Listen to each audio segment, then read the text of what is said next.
lasījums no Mateja evaņģēlija 10. nodaļas. Ko es jums saku tumsā, to runājiet gaismā, un kas jums klusiņām čukstēts ausī, to sludiniet uz jumtiem. Un nebīstieties no tiem, kas miesu nokauj un dvēseli nevar nokaut, bet bīstieties vairāk no tā, kas miesu un dvēseli var nomaitāt ellē. Vai 2 zvirbuļi netop pirkti par vienu artavu? Artava, asarīs, jeb kvadrants, romiešu vara monēta, vērta 1/16 daļu no denārija. Un neviens no tiem nekrīt zemē bez jūsu tēva, bet arī jūsu galvas mati visi ir skaitīti. Tāpēc nebīstieties, jūs esat vērtāki nekā daudz zvirbuļu. Tad nu ik katru, kas mani apliecinās cilvēku priekšā, to arī es apliecināšu sava tēva priekšā, kas ir debesīs. Bet kas mani aizliegs cilvēku priekšā, to es arī aizliekšu sava tēva priekšā, kas ir debesīs. Nedomājiet, ka es esmu nācis mieru atnest virs zemes. Es neesmu nācis mieru atnest, bet zobenu. Es esmu nācis cilvēku savest ienaidā ar viņa tēvu, un meitu ar viņas māti, un vedeklu ar viņas vīra māti, un cilvēka ienaidnieki būs viņa paša mājas ļaudis. Kas tēvu un māti vairāk mīļo nekā mani, tas manis nav vērts, un kas dēlu vai meitu vairāk mīļo nekā mani, tas manis nav vērts, un kas savu krustu uz sevi neņem un man neseko, tas manis nav vērts. Kas savu dzīvību atrod, tam tā zudīs, un kam manis dēļ dzīvība zūd, tas to atradīs. Kas jūs uzņem, tas mani uzņem, un kas mani uzņem, tas uzņem to, kas mani sūtīs. Kas pravieti uzņem pravieša vārdā, tas pravieša algu dabūs, un kas taisnu uzņem taisnā vārdā, tas taisnā algu dabūs. Un kas vienu no šiem vismazākiem dzirdīs tikai ar vienu kausu augsta ūdens, tāpēc, ka tam ir mācekļa vārds, patiesi es jums saku, tam sava alga nezudīs.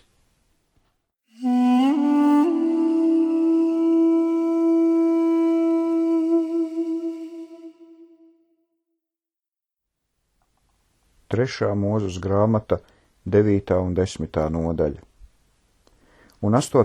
dienā Mūzes sauca Āronu un viņa dēlus un Izraēla vecajus, un viņš sacīja uz Āronu: ņem jaunu teļu par grēku upuri un aunu par dedzināmo upuri, kas ir bez vainas, un atved tos tā kunga Jahves priekšā. Pēc tam runā uz Izraēla bērniem un saki: ņemiet āzi par grēku upuri un teļu un jēru, kas gadu veci un bez vainas, par dedzināmo upuri, un vērsi un aunu par pateicības upuri tā kunga Jahves priekšā upurēt, un ēdamu upuri ar eļļu sajauktu, jo šodien jums tas kungs Jahve parādīsies. Tad tie ņēma, ko Mūzes bija pavēlējis, un to noveda pie saiešanas telts, un visa draudze piegāja un stāvēja tā kunga Jahves priekšā. Un Mūzes sacīja: šo lietu, ko tas kungs Jahve pavēlējis, jums būs darīt, tad tā kunga Jahves godība jums parādīsies. Un Mūzes sacīja uz Āronu: pieej pie altāra un sataisi savu grēku upuri un savu dedzināmo upuri, un dari salīdzinājumu par sevi un par ļaudīm. Pēcāk upurē ļaužu upuri un salīdzini tos, itin kā tas kungs Jahve pavēlējis. Tad Ārons piegāja pie altāra un nokāva grēku upuļa teļu par sevi. Un Ārona dēli pienesa asinis pie viņa, un viņš savu pirkstu iemērca asinīs un lika tās uz altāra ragiem. Pēc tam viņš izlēja asinis uz altāra grīdas. Bet taukus un nieres un taukus no aknām pie grēku upuļa viņš sadedzināja uz altāra, itin kā tas kungs Jahve Mūzum bija pavēlējis. Un gaļu un ādu viņš sadedzināja ar uguni ārpus nometnes. Pēc tam viņš nokāva dedzināmo upuri, un Ārona dēli nesa asinis pie viņa un tos lacīja ap altāri. Un tie pienesa pie viņa dedzināmo upuri savos gabalos ar galvu, un viņš to sadedzināja uz altāra. Un viņš mazgāja iekšas un kājas, un tās sadedzināja virs dedzināmā upuļa uz altāra. Pēc tam viņš pienesa ļaužu upuri un ņēma grēku upuļa āzi, kas bija par ļaudīm, un to nokāva un to sataisīja par grēku upuri tā kā pirmo. Un viņš pieveda dedzināmo upuri un to sataisīja pēc tiesas. Un viņš pienesa ēdamo upuri un ņēma no tā pilnu sauju un to sadedzināja uz altāļa, vēl klāt pie tā rīta dedzināmā upuļa. Pēc tam viņš nokāva vērsi un aunu par pateicības upuri par ļaudīm, un Ārona dēli pienesa asinis pie viņa, un viņš tās slacīja ap altāri. Un taukus no vērša un no auna, asti, un kas iekšas apklāja, un nieres un aknu taukus, un tie lika taukus uz krūtīm, un viņš sadedzināja taukus uz altāra. Bet krūtis un labo pleci Ārons līgoja par līgojamu upuri tā kunga Jahves priekšā, tā kā Mūzes bija pavēlējis.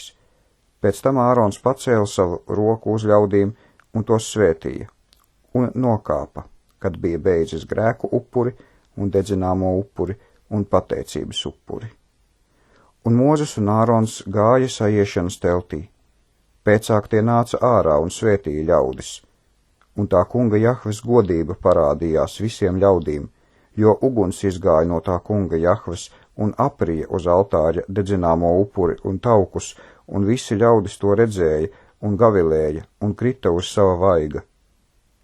Un Ārona dēli, Nadabs un Abijs, ņēma ik viens savu kvēpināmo trauku un ielika uguni un kvēpināmās zāles tur virsū un nesa svešu uguni tā kunga Jahves priekšā, ko viņš tiem nebija pavēlējis.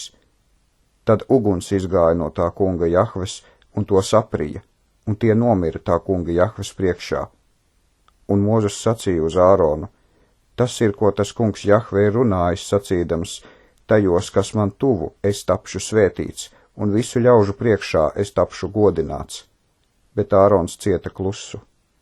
Un Mūzes aicināja Mišaēlu un Elcafanu, Uziela, Ārona tēva brāļu dēlus, un tiem sacīja: pieiet un nesiet savus brāļus projām no svētās vietas, ārā aiz nometnes. Tad tie piegāja un iznesa tos ar viņu šauriem svārkiem ārā aiz nometnes, kā Mūzes bija runājis. Un Mūzes sacīja uz Āronu un Eleazaru un Itamaru, viņa dēliem: jums nebūs savas galvas atsekt, nedz savas drēbes saplēst, lai jūs nemirstat, un lai dusmība nenāk pār visu draudzi, bet jūsu brāļiem, visam Izraēla namam, būs apraudāt šo uguns sodību, ko tas kungs Jahve sadedzinājis. Jums no saiešanas telts durvīm arī nebūs iziet, ka jūs nemirstat, jo tā kunga Jahves svaidāmā eļļa ir uz jums. Un tie darīja pēc Mūzes vārda. Un tas kungs Jahve runāja uz Āronu un sacīja: vīnu un stipru dzērienu tev nebūs dzert, ne tev, ne taviem dēliem, kad ejat saiešanas teltī, lai jūs nemirstat. Tas, lai ir par likumu uz jūsu paudzēm mūžīgi, lai jūs varat izšķirt svētu no nesvēta un nešķīstu no šķīsta, un lai jūs Izraēla bērniem varat mācīt visus likumus, ko tas kungs Jahve uz tiem ir runājis caur Mūzu. Un Mūzes runāja uz Āronu un uz Eleazaru un uz Itamaru, viņa atlikušiem dēliem: ņemiet ēdamo upuri, kas no tā kunga Jahves uguns upuļiem atlicis, un ēdiet to neraudzētu pie altāra, jo tas ir augsti svēts. Tāpēc jums to būs ēst svētā vietā, jo tā ir tava nospriestā daļa un tavu dēlu nospriestā daļa no tā kunga Jahves uguns upuļiem, jo tā man ir pavēlēts. Un līgotās krūtis un cilāto pleci jums būs ēst šķīstā vietā, tev un taviem dēliem, un tavām meitām līdz ar tevi, jo tā ir tava nospriestā daļa, un tavu dēlu nospriestā daļa, un dota no Izraēla bērnu pateicības upuļiem. Cilājamo pleci un līgojamās krūtis tiem būs pienest pie tauku uguns upuļa, kad tie top līgoti par līgojamu upuri tā kunga Jahves priekšā. Tas, lai ir tev un taviem dēliem arī dzen par tiesu mūžīgi, tā kā tas kungs Jahve pavēlējis. Un Mūzes meklēja grēku upuļa āzi, un redzi, tas bija sadedzināts.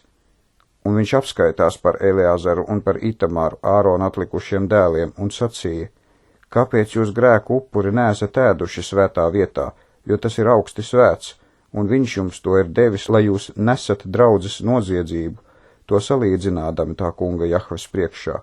Redzi, viņa asinis nav iekšā ienestas svētā vietā, jums tas bija jāēd svētā vietā, kā tas man pavēlēts.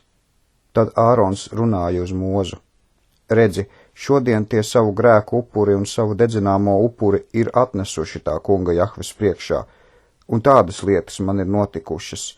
Ja tad es šodien grēku upuri būtu ēdis, vai tas tam kungam Jahvem būtu paticis? Kad Mūzes to dzirdēja, tad tas viņam patika.